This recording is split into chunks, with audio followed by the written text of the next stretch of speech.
College ভর্তি 2025-এর গুরুত্বপূর্ণ update. তোমরা জানো যে সেন্ট্রালাইজ পোর্টালে অ্যাডমিশন চলছে। এখনও পর্যন্ত যারা আবেদন করতে পারোনি এই সেন্ট্রাল পোর্টালে, তোমাদের জন্য খুবই গুরুত্বপূর্ণ আজকের এই ভিডিও। প্রত্যেকে তোমরা ভিডিওটি দেখো এবং সকলের মধ্যে শেয়ার করে দাও। সেন্ট্রালাইজ পোর্টালে অ্যাডমিশনের সময়সীমা কিন্তু বাড়ানো হলো। কতদিন বাড়ানো হলো বিস্তারিত ওয়েবসাইট থেকে আমি দেখাচ্ছি, এখানে তোমরা প্রত্যেকে দেখো এবং সকলের মধ্যে অবশ্যই শেয়ার করে দেবে। গত মাসের 18 তারিখ থেকে কিন্তু ফর্ম ফিল আপ চলছে এবং সময়সীমা আবারও বাড়ানো হলো কলেজ ভর্তির আবেদনের। কতদিন বাড়ানো হলো বিস্তারিত এখানে তোমরা দেখে নাও এবং সকলের মধ্যে শেয়ার করে দাও।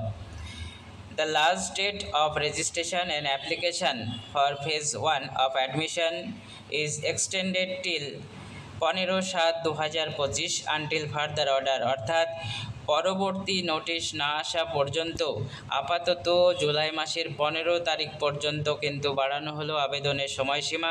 তোমরা যারা ক্লাস 12 পাস করেছো এখনও পর্যন্ত সেন্ট্রাল পোর্টালে আবেদন করতে পারোনি, তোমরা অবশ্যই জুলাই মাসের 15 তারিখের মধ্যে আবেদন করে দেবে। তোমাদের ভর্তির সময়সীমা কিন্তু বাড়িয়ে দেওয়া হলো 15 তারিখ পর্যন্ত।